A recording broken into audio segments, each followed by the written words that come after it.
Hello everyone, Charles Watts here. Welcome back to Inside Arsenal. It's Tuesday. It is match day. Finally, it feels like a long time since I've been able to say that. It has been a long time since I've been able to say that. But Arsenal back in action tonight, of course, at Nottingham Forest. I shall be there. I'll be making my way up to Nottingham in just a few hours' time for what's a really, really crucial game for Arsenal. On the back of that win, when they got themselves back to winning ways against Crystal Palace, they've had this little delay now. It's been about 10 days since that win.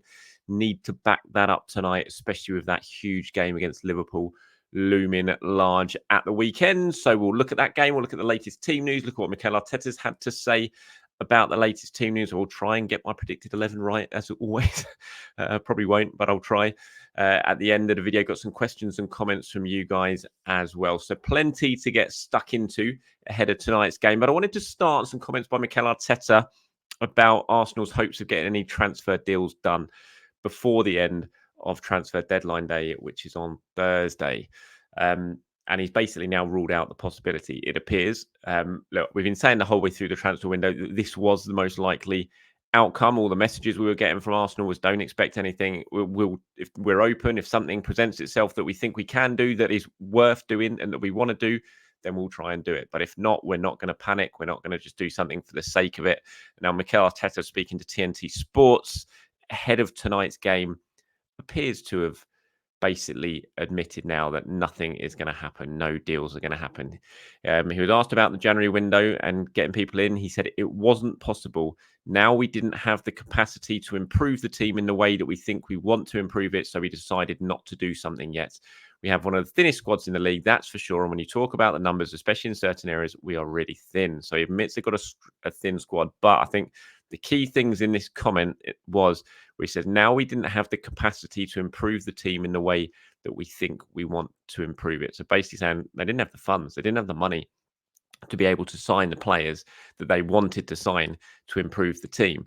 And so instead of just signing anyone and not spending, and spending a bit of money on a player that they don't really want, but it's just there to fill up the numbers, they said, we're not going to do that. We're going to wait. And he said, we decided not to do something yet. And that basically means we're waiting until the summer when we are going to have the capacity to do, or at least certainly try and do what we want to do in the summer. And look, and I know it's frustrating. I know a lot of people go into transfer windows and they're desperate for new signings. I see the reaction on social media, and it's not just Arsenal. I was looking at some of the journalists I follow up in Newcastle who covered Newcastle, and it's exactly the same things happen at Newcastle. And Eddie Howe basically admitted yesterday that nothing's going to happen. The message went out yesterday not to expect anything before the window because they just haven't got the money. They can't do it because of the profit and sustainability stuff. And I'd looked at the reaction, and it's like the end of the world to the Newcastle fans up there, certainly the ones on social media. And I kind of get it, but also you don't just want to sign people for the sake of it.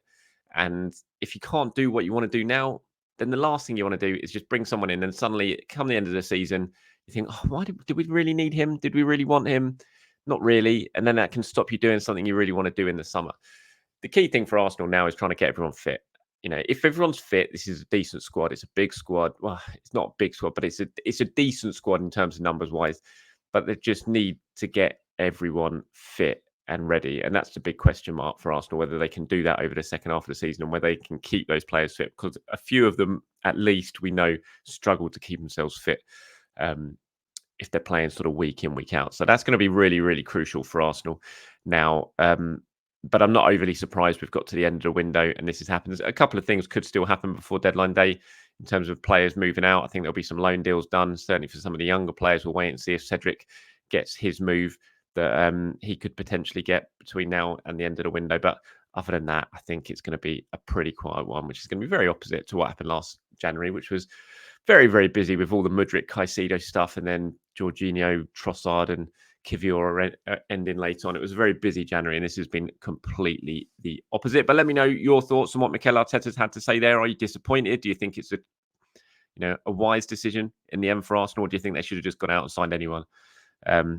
and spent the sort of money that they don't really have to fill up the squad and boost them over the second half of the season? Let me know any of your thoughts in the comments below. Okay, let's talk about yesterday's press conference, which was quite an interesting one. I spoke in my show yesterday about the information that I had about the whole Arteta Barcelona rubbish, the comments or the reports that he told his entourage that he was planning on leave at the end of the season, and everything that I'd heard was it was absolutely rubbish, and that I was told that look, Mikel's going to address it in the press conference. So it was really interesting to hear what he had to say. Went into it wondering just how strong he was going to be, and he was very, very strong. There's no doubt about it. When he was asked if he was going to leave, he said, "No, that's totally fake news. What you read yesterday, I don't know where it's coming from. It's totally untrue, and I'm really upset about it. I could not believe it. I don't know where it's coming from. It's got no sources. It's got nothing." And I think we have to be very cautious when we talk about personal things to put it in that way that they put it yesterday. He was then asked if he's got unfinished business at Arsenal. He says, "I'm in the right place with the right people. I feel really good about it. And as I said many times, I'm immersed in a beautiful journey with this football club, these players, this staff, and our people. And I'm investing still a lot for them." So very, very firm from Mikel Arteta on those reports. I mean, they were so blatantly rubbish. I don't think, as I said yesterday, you didn't need me to come on here and tell you that that was just complete false what was being said in that report over in Spain. It was so glaringly obvious it was, but Arteta certainly, you can tell it really annoyed him. And I can understand it. I think if you get reports, he probably wouldn't even really mention it. If you get reports from papers and things like that saying, "Oh, he's on Barcelona's wish list," something like that. That's just give and take in this industry and this.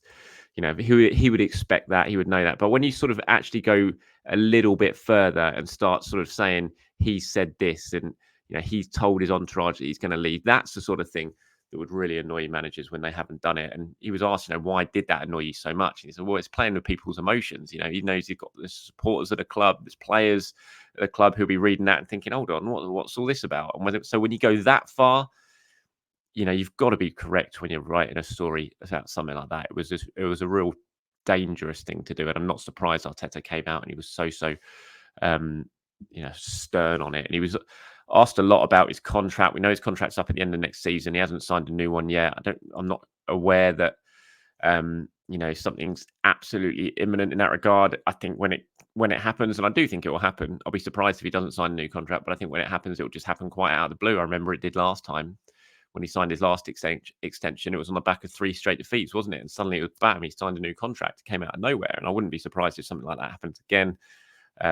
He was asked about it. He said, "Look, there's a lot still to do here. We all share that ambition, and you can feel it as well that we want more. We're not satisfied, and the club wants to take another push and another level in everything that we're trying to do. This is where we are. Everybody's on board and trying to achieve it, and I'm certainly on board." He was asked about the contract. He said, "I've got a strong relationship with the board of Edu, the team, the ownership. Things come in a natural way, and we've always done that in a way, and it's been done really well. When the time is right, we'll have those discussions, and I'll think about the best way to do that." Asked if he's had any discussions yet, he said, "No, we haven't, but this is something that would happen naturally when it has to happen, if it has to happen, and that's it." And it's just unfinished business. Like he said, it is unfinished business at Arsenal, I think, because he hasn't got anywhere near what he wants to achieve yet. I mean, he's done a lot of good things, Mikel Arteta, really good things in terms of how he's turned the club around, the mood of the place now, the atmosphere of the place, the ambitions of the place, targets of the club. It's all changed really since he's come around, or he's certainly put it in a position where they can achieve those targets. Whereas before they were still probably the club's targets, but they just felt completely unreachable. But now they don't feel unreachable. I think that's the best thing he's done since he's arrived at the club. But he's still not won anything, and apart from the FA Cup, of course. But he wants to do more than that, and he wants to walk away from this club having done more than that, and he wants to win a major trophy. And when I say that, I mean the league or the Champions League. And he's not achieved that yet, and he would desperately want to achieve that yet. And until he does, I think he's going to feel like he's got unfinished business at this club. He's not going to stay forever. He's not going to be an Arsene Wenger. He's going to move on, and I think that's a good thing. I don't think you want Arsene Wenger type managers at the club anymore. He stay for 2 decades. It needs to be freshened up a little bit at times. I don't think we're at that point yet with Mikel Arteta by any means. And I do think he will sign a new contract, and I think it'll be the right thing to sign a new contract. And I know a lot of people, believe me, I read the comments, who will think that he should go now. But I just feel if he were to go now, well, I just don't. It's just complete. We're not even close to him finishing the story. Sounds like Cody Rose. Yet at Arsenal, because he's not achieved what he wants to achieve or needs to achieve. And I think he's put the club close to doing that. And I don't think Arsenal. I think when it's time for Arteta to go is when it feels like you're not going to do what you want to achieve. And I'm certainly don't think Arsenal are in that position yet. I still think it's very, very achievable. But they just need a little extra push, and we'll see if he's a man to do it or not. But let me know your thoughts in the comments below. I know there's plenty of you who hope he does leave. I don't understand that really, but each to your own. Everyone's got their own opinions, of course, but I know there's plenty who'll be very happy that he's sticking around as well. So let me know your thoughts in the comments below. All right, looking ahead to tonight's game then. Latest injuries. Mikel confirming yesterday there's no Thomas Partey. He says he's not in the squad. It is what it is. You want everybody available when he's a top player for us. Really important, but at the moment he is not fit. He says that Arsenal got some late decisions to make on Declan Rice. He said he's one of those players. He's done some work and missed some work as well. Hopefully he's going to be okay. On Gabriel, he said that's another one. He then asked if Thomas Partey is going to be involved against Liverpool at the weekend. He said we will see. We'll see how it evolves and if that's too short or that's okay at this point. And I think we're all kind of hoping that Thomas Partey might be okay for this one. Hopefully this is just them being careful and there hasn't been any sort of setback. We, of course, saw him training last week, saw him training at the weekend at the Emirates. So you'd hope this is Arsenal just thinking, you know what, he still needs a few more sessions before we throw him into a match. And there hasn't been any sort of setback, but we shall see on that. Declan Rice and Gabriel, I still think both of those are going to play. They're in my predicted 11, put it that way. But yeah, I was looking at the photos yesterday, and it just makes me laugh how any sort of player who's remotely mentioned as an injured out is just nowhere near those photos. No Zinchenko, I didn't see him in any of the photos yesterday, but I still expect him to start as well. So yeah, that's the latest team news ahead of tonight's game. So this is the predicted 11 I have gone for. I've gone with David Raya in goal, of course. My back four, I'm going White, Saliba, Gabriel, Zinchenko. I think Rice will play. I'd be surprised if he doesn't. So I'm going Rice in the 6, Odegaard and Havertz, and then Saka, Trossard and Jesus. So I'm going Trossard over Martinelli on the left. I think he probably just about keeps his place after scoring last weekend. Well, not last weekend, scoring against Crystal Palace after starting that game. I wouldn't be disappointed to see Martinelli play, given he came on and scored 2 goals, of course, but I think he'll probably keep his place on the bench and Trossard will be there. I'd love to see, Emil Smith-Rowe play. Obviously, you know that. You hear me say it each time, but I still think he'll probably go where Havertz and Rice. There's a shout maybe to play Jorginho and Rice together.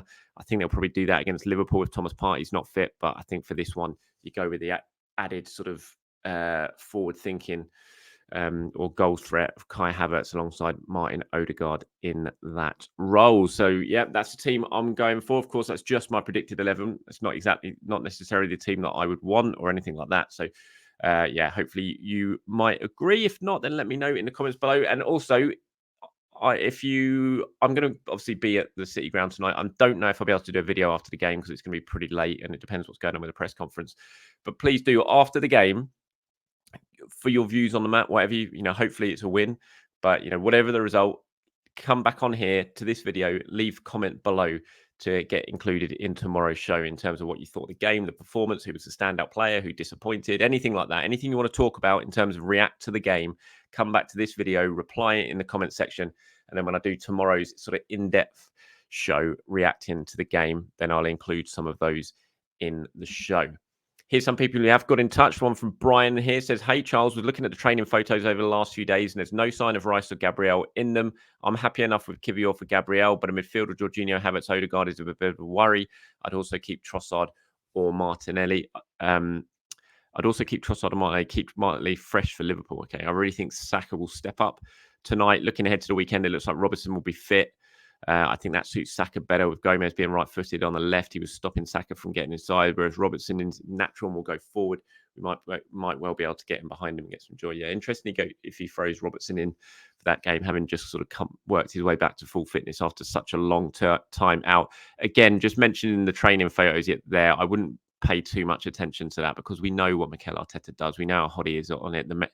He makes sure that before those photos go online, that anyone is an injury doubt, they do not go in those photos at all. He doesn't want to give any clues away, so I wouldn't read too much into that. But like you said, I imagine if Gabriel is out, then it will definitely be Kivior coming in for him, and then it'll be, if Rice is out, it'll be Jorginho will come in for him. I can't really see any other way, especially with Thomas Partey clearly not ready yet.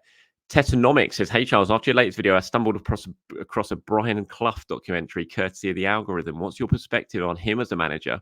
And do you think there's space for such a unique characters in today's game? Additionally, how do you reckon his man management skills would translate to the current football scene?" I don't think they would translate to the current football scene. It's as simple as that. Look, I came around, or I started really getting into football right at the end of Brian Clough. I wasn't around for the glory days of what he did, the amazing story of what he would do with Nottingham Forest. the European Cups and all that, and bringing them up from the second division, winning the title in the first division. So I kind of missed all that. And when I started really getting into football, it was the end of Clough. It was when he was, he took Forest down, he got them relegated, and he ultimately left. So I sort of missed the glory days. But of course, I'm well aware and have watched videos and done all that. I'm very aware of what Brian Clough did and the amazing stuff he did. But the way he did it and his man management, it wouldn't cut it in today's modern football. Players are too protected, I would say. Brian Clough would hit players at times, and it just that the way he motivated him, it was just a different era, and I just don't see that happening in this era. It caused too many arguments. Players that go to their agents, the agents that get involved, clubs would get involved. It just wouldn't happen. You kind of look at Jose Mourinho at a time, and Jose was no Brian Clough, but you look at what made Jose great even 20 years ago when he first burst onto the scene. He can't really do that now. And it's no surprise that Jose's career, I think, has sort of gone that way the longer he's been in the game, because what he did at the start, which made him so great, I'm not sure that you can really do that now, and you have to change your managerial ways. And what Brian Clough was doing in the 70s and 80s, you could definitely not do that now. But is there space for unique characters in today's game? I think there probably is. I'm not sure right at the very top level. You go down to some of the lower leagues, there's still some of those sort of characters, not quite so extreme as Brian Clough, but you think of your Neil Warnocks and even your Steve Evans is playing managers like that who have that sort of character and that sort of personality. But I think at the very, very top level, with as protected as players are and as carefully managed as players are, I just don't think you really can anymore. Here's one from Laura Freak. Says, hey, Charles, not quite a footballing question. You've been to Colney for some time. Has a lot changed there during the Arteta reign? Yeah, massively. It's a completely different place. If you read my book, you'll find out a lot about that, actually. But yeah, it's a completely different place. He when he walked in there, he was really shocked at how Colney felt and how empty it felt and how the walls were bare and things like that. And he's worked really, really hard to bring back a sort of just an atmosphere around the place. He's put things on the walls. He's been determined to, put quotes of Arsene Wenger everywhere, pictures of Arsene Wenger, pictures of former players, all those sort of things. He just really tried to make the place feel much more like Arsenal. When he arrived there, he was really surprised at how, even from his day, it had changed and become a little bit sort of bare and soulless. And he worked a long way. He worked really hard to try and change that. So it's very, very noticeable how much it's changed. Even just little things as the players walk out onto the training pitches, the things he's had painted on the pathways just before they step onto the training pitch, just little messages about train to win and things like that. It's all small things, but things that he thinks anyway have made a big difference, and it is very noticeably a very different place, and he's had a big part to play in that. So yes, in answer to your question. All right, that's it from me, everyone. Thank you very much for your time. As always, do enjoy the game tonight wherever you're watching or listening to it. Like I said, if you want to give your reaction, you want to be part of tomorrow's show, come back to this show after the full-time whistle. Leave your comment below in terms of what you saw, what you're happy with, what you're unhappy with, best player, worst player, whatever you want to say, and I'll pull some of them together and get them included in tomorrow's show. Until then, have a very good Tuesday, everyone. Be back tomorrow. Speak to you soon. Bye-bye.